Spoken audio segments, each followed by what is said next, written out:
अस्सलाम वालेकुम नाज़रीन, मैं हूं वक़ार अहमद और आप देख रहे हैं खला के उस पार। शमसी निज़ाम पर बात हो रही है और शमसी निज़ाम पर जब हमने प्लैनेट्स की बात की तो मरकरी पर हमने बहुत तफसील से सेगमेंट्स किए। मरकरी के बाद हमने बात की थी वीनस पे, वीनस के बाद हमने अर्थ पे, अर्थ के बाद मार्स पे, मार्स के बाद अब हमारी बारी है जुपिटर की जानिब जाने की। और जुपिटर जो है ये बहुत इंटरेस्टिंग है इस हवाले से भी, अपने साइज़ के हवाले से भी। और अब ये देखिए कि जितने भी प्लैनेट्स हैं उनमें जो सबसे बड़ा प्लैनेट है वो जुपिटर है, फिफ्थ है, पाँचवा सैयारा है सूरज की जानिब से। अगर आप सफ़र शुरू करते हैं तो ये इसका नंबर फिफ्थ है। और इसके साइज़ के हवाले से बात करें तो अगर आप बाकी तमाम प्लैनेट्स, बाकी तमाम सैयारे, शमसी निज़ाम के तमाम सैयारों का जो मैस है उसको आप अगर इकट्ठा कर लें तो भी जुपिटर उस मैस से 2 गुना होगा। यानी इसका साइज़ इस हवाले से आप अंदाज़ा लगा सकते हैं। या जो ज़मीन है कम से कम 11 ज़मीनें जो हैं वो आप इसमें फ़िट कर सकते हैं।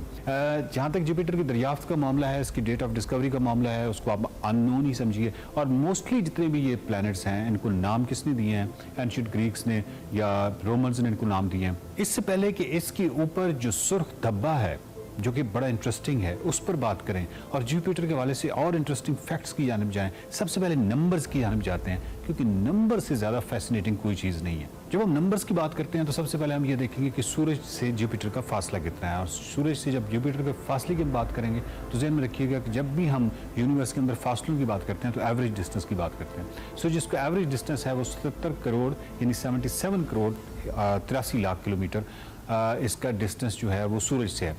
और सूरज से रोशनी को जुपिटर पे पहुंचने के लिए 43 मिनट्स दरकार है। Just imagine 43 minutes. सो ये बहुत बड़ा फासला है। और एक और जो इंटरेस्टिंग फैक्ट्स आपको बताते हैं कि जो शुरू के रॉकी प्लैनेट्स हैं, यानी जिसमें मरकरी है, जिसमें वीनस है या अर्थ है या मार्स है, ये बहुत शुरू के, इनकी डिस्टेंस जो है अगर सूरज से बहुत कम है।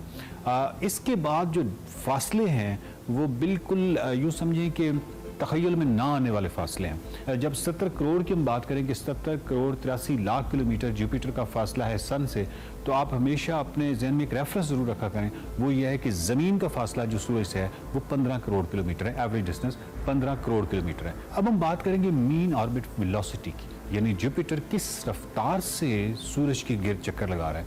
इसकी जो रफ्तार है वो है 47,000 किलोमीटर पर आवर। और 47,000 किलोमीटर पर आवर को भी जब मैं बात करूंगा तो आप अपने जहन में ज़मीन का रेफरेंस ज़रूर रखा करें।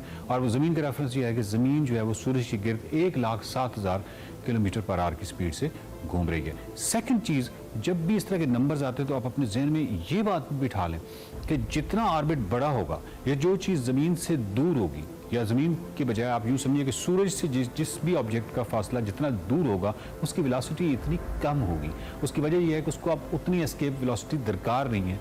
सो उसने बुनियादी तौर पे सूरज के अंदर की तरफ नहीं जाना, या सूरज में यूँ समझिए कि गिरना नहीं है। सो उस गिरने से बचने के लिए, उस एस्केप से लिए जो वेलोसिटी दरकार होती है, तो जितना उस बॉडी यानी सन से जितनी कोई चीज़ दूर होती चली जाएगी, सूरज से जितनी दूर होती चली जाएगी, तो ऑफ कोर्स उसकी वेलोसिटी कम होती जाएगी। लेकिन अगर आप नज़दीक की जानिब जाते हैं, जितना आप सूरज के नज़दीक होंगे तो आपको उतनी ज़्यादा तेज़ रफ्तारी के साथ सफ़र करना पड़ेगा। और इस वक्त हो सकता है कि आप में से कुछ ज़हीन जो बच्चे हैं उनके जहन में ये सवाल आया हो कि ये जो मरकरी है वो तो सूरज के बहुत नज़दीक है, तो मरकरी की रफ्तार तो इसका मतलब ये है कि जुपिटर से और अर्थ से और सबसे ज़्यादा तेज़ होगी। और यकीनन ऐसा ही है। 1,70,000 किलोमीटर पर आवर की स्पीड से मरकरी अपने आप को उस ऑर्बिट के अंदर मेंटेन रखता है। अब हम एक और इंटरेस्टिंग नंबर की जानिब जाते हैं और वो है ग्रेविटी इटसेल्फ, सरफेस ग्रेविटी, यानी जुपिटर की सरफेस ग्रेविटी क्या है। लेकिन जुपिटर की सरफेस ग्रेविटी से पहले आप ज़रा रिकॉल कीजिए, आपने अपने निसाबी कुतब में पढ़ रखा होगा कि 9.8 मीटर पर सेकंड की स्पीड से कोई भी चीज़ जो है वो ज़मीन की जानिब आती है। यानी सरफेस ग्रेविटी जो अर्थ की है वो 9.8 मीटर पर सेकंड है। जबकि दूसरी तरफ अब हम जाते हैं जुपिटर की जानिब, जो कि बहुत मैसिव है, तो ऑफ कोर्स उसकी ग्रेविटी भी ज़्यादा है, उसका ग्रेविटेशनल पुल भी ज़्यादा है। तो उसकी जानिब जब भी कोई ऑब्जेक्ट जाएगा, यानी उसकी सरफेस ग्रेविटी क्या है, उसकी सरफेस ग्रेविटी 24.79 मीटर पर सेकंड है। और इसका मतलब ये होगा कि जब कोई चीज़ जिस रफ्तार से किसी ऑब्जेक्ट की जानिब जाती है, इसी तरह उसको अगर उस ऑब्जेक्ट से निकलना है, उस ग्रेविटी को तोड़ना है, उससे बाहर निकलना है, तो उसको एक सर्टन स्पीड चाहिए होगी। वो सर्टन स्पीड होगी तो उससे वो एस्केप कर सकेगा। तो हमें मालूम है कि अगर ज़मीन से किसी चीज़ ने निकलना है तो ज़मीन से निकलने के लिए जो एस्केप वेलोसिटी चाहिए वो 11.9 किलोमीटर पर सेकेंड है। जबकि दूसरी तरफ जुपिटर जो कि बहुत मैसिव है, तो वहाँ से अगर आपने निकलना है तो इसके लिए आपको 59 किलोमीटर पर सेकंड की स्पीड चाहिए होगी। अगर हम जुपिटर के एटमॉस्फेयर की बात करें तो वहाँ पे हीलियम और हाइड्रोजन है, जबकि अगर हम ज़मीन की बात करें एटमॉस्फेयर की तो आप जानते हैं कि यहाँ पे नाइट्रोजन और ऑक्सीजन है मोस्टली। अब हम बात करते हैं उस ग्रेट रेड स्पॉट की। एक आपको धब्बा नज़र आता होगा जुपिटर पे जो एक ये धब्बा आपको नज़र आ रहा है, ये बहुत इंटरेस्टिंग है। ये इस हवाले से इंटरेस्टिंग है कि इस पे जो विंड्स हैं, ये जो हवा की रफ्तार है, यहाँ पे जो तूफ़ान है, ये बेसिकली स्टॉर्म है। इसकी तूफ़ान की में जो विंड्स की जो स्पीड है वो तकरीबन 450 किलोमीटर पर आवर है। पहली दफ़ा 17वीं सदी में देखा गया और 17वीं सदी के बाद बहुत सारी ऑब्जर्वेशंस हैं जिसमें इसी स्पॉट को देखा गया, इसी तरह है। और यहाँ पे ये स्टॉर्म जो है इसकी नौयत इसी तरह है।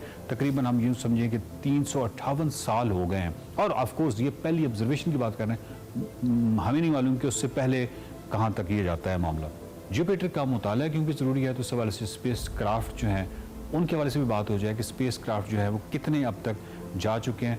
ओवरऑल तकरीबन 9 स्पेस क्राफ्ट जो हैं वो जा चुके हैं। 9 स्पेस क्राफ्ट में से जो 7 हैं वो पास से गुजरे हैं, उसमें वॉयेजर भी है, तो वो पास से गुजरे हैं। जबकि और ऑफकोर्स आप इस पर लैंड तो कर नहीं सकते क्योंकि ये सारा गैसेस पे मुश्तमिल है।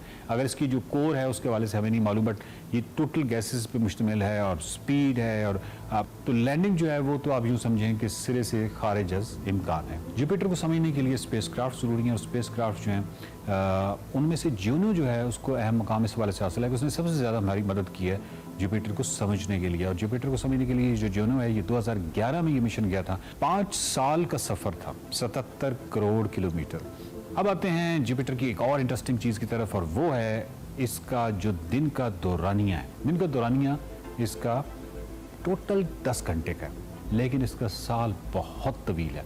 यानी आप इमेजिन कीजिए कि 70 करोड़ किलोमीटर अगर इसका एवरेज डिस्टेंस है तो इससे आप इमेजिन कीजिए कि उसका ऑर्बिट कितना बड़ा है। जुपिटर को पूरा ऑर्बिट मुकम्मल करने के लिए 12 ज़मीनी साल दरकार होते हैं, तो तकरीबन 12 ज़मीनी सालों के बराबर उसका एक साल है। जुपिटर के हवाले से जो एक और अहम चीज़ है वो इसकी मून्स या इसके जो चांद हैं उनकी तादाद है। वो आपको मुख्तलिफ जगहों पे 80 मिलेगी, लेकिन कई जगहों पे आपको हो सकता है 68 पढ़ने को मिले। और इसमें कोई परेशान होने की ज़रूरत नहीं है। बेसिकली ये 68 वो नाम है जो कि बेसिकली उन मून्स को या उन चांदों को नाम दे दिया गया है फॉर्मली। जिनको नाम अभी तक नहीं दिया गया तो उसको उस गिनती से बाहर कर देते हैं, बट ये तकरीबन 18 की तादाद है मून्स की।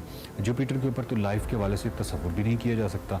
हाँ, जुपिटर के जो चांद हैं वो बहुत इंटरेस्टिंग है, उनके हवाले से मुताला जो है वो जारी रहता है। इस सेगमेंट में हमने बात की जुपिटर पे, और जुपिटर जो है वो बहुत इंटरेस्टिंग है बहुत से हवालों से।